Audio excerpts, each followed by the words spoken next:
Ini loh, masa jabatan Pak Jokowi tinggal 2 bulan lagi.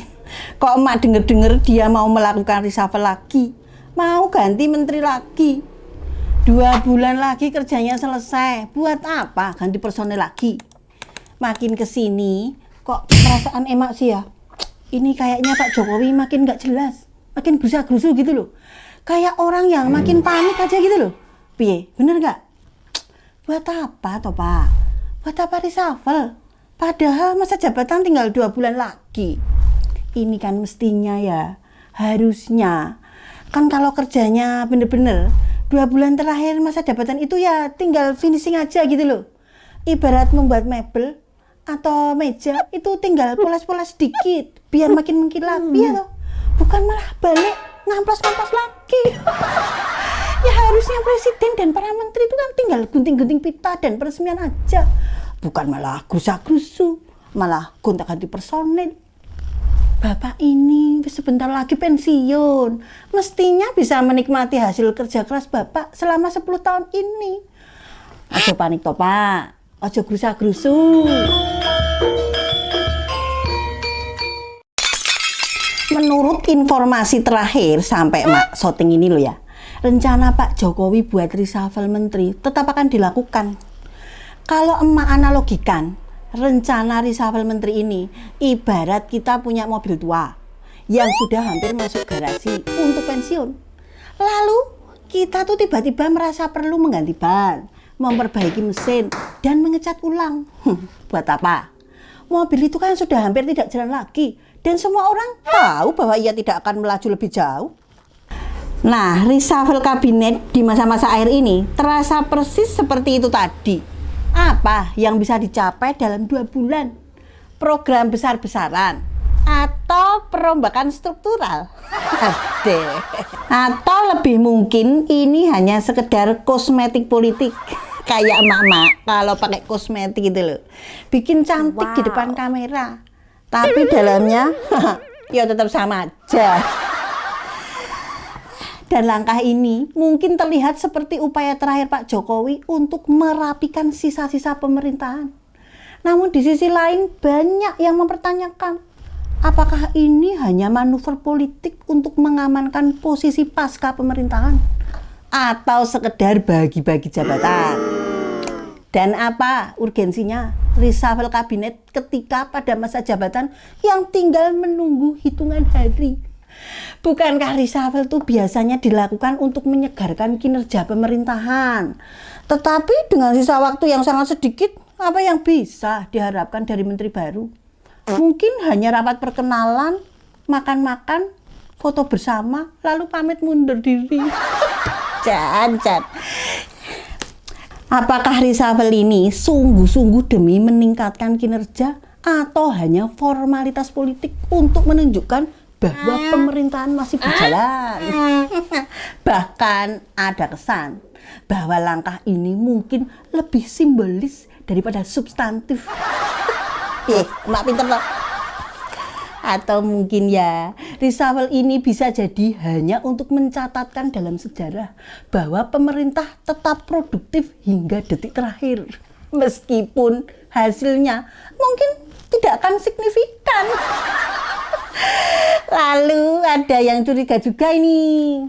Ada yang kecurigaannya itu lebih sinis. Apakah reshuffle ini sekedar bagi-bagi jabatan? Isu ini semakin diperkuat oleh fakta bahwa beberapa menteri yang kemungkinan akan diganti itu berasal dari partai politik yang sekarang berada di kubu oposisi dalam Pilpres 2024 kemarin. Misalnya Siti Nurbaya dari Nasdem dan Yasona Lauli dari PDIP mungkin akan diganti oleh figur-figur yang lebih bersahabat dalam lingkaran Jokowi dan koalisi Prabowo Gibran. Tidak bisa dipungkiri, politik Indonesia itu selalu beraroma transaksi. Kayak neng bang wae transaksi. Dan dalam hal ini ya, reshuffle kabinet itu menjadi alat tawar-menawar untuk mengamankan dukungan politik di akhir masa jabatan. Iya, nek kaya ngono kuwi. Mungkin ini adalah cara Pak Jokowi untuk memastikan posisinya tetap kuat meski tidak lagi menjabat sebagai presiden nanti. Atau mungkin ini adalah upaya untuk memuluskan transisi kekuasaan kepada tokoh yang didukungnya sambil menjaga loyalis tetap dalam lingkaran kekuasaan. Mungkin dengan mempercayakan pos-pos penting kepada orang-orang yang loyal kepadanya atau kepada koalisi yang mendukung calon presiden pilihannya, Pak Jokowi mungkin sedang menyiapkan jaring pengaman bagi dirinya sendiri dan keluarganya di masa mendatang. Ini bukan sesuatu yang baru di panggung politik Indonesia. Dalam politik, loyalitas dan balas budi adalah mata uang yang sangat berharga. Dan reshuffle ini bisa jadi merupakan salah satu bentuk investasi politik untuk masa depan. Dan pertanyaan besarnya adalah, apakah rakyat peduli? Bayangkan, rakyat kecil yang sibuk memikirkan harga sembako tiba-tiba mendengar berita reshuffle. Reshuffle wi apa toh? Bagi rakyat kecil kan yang penting harga beras dan cabai turun. Rakyat tuh ya mungkin sudah lelah dengan permainan politik ini. Dan bagi mereka, reshuffle ini tidak lebih dari lelucon yang tidak lucu. Seperti ibaratnya komedian yang melontarkan bagian lucunya, tapi tidak ada yang tertawa. Misalnya pada akhirnya pada akhirnya rakyat itu hanya bisa menonton drama reshuffle ini dengan penuh rasa skeptis. Apakah ini langkah serius untuk memperbaiki kinerja pemerintahan di sisa waktu yang sangat singkat?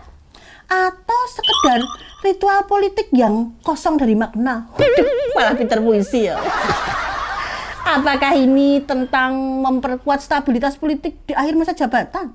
Atau sekedar melindungi kepentingan pribadi dan kelompok? Yang jelas, reshuffle kali ini memiliki lebih banyak pertanyaan daripada jawaban. Jika reshuffle ini benar-benar terjadi, kita hanya bisa berharap bahwa setidaknya ada manfaat nyata bagi rakyat. Meskipun ini hanya setetes air di tengah kekeringan. Karena pada akhirnya reshuffle ini mungkin akan lebih diingat sebagai langkah politik yang penuh dengan intrik daripada sebagai usaha serius untuk memperbaiki pemerintahan. Dan seharusnya loh ya, reshuffle harus dilakukan berdasarkan kepentingan rakyat, bukan karena syahwat politik.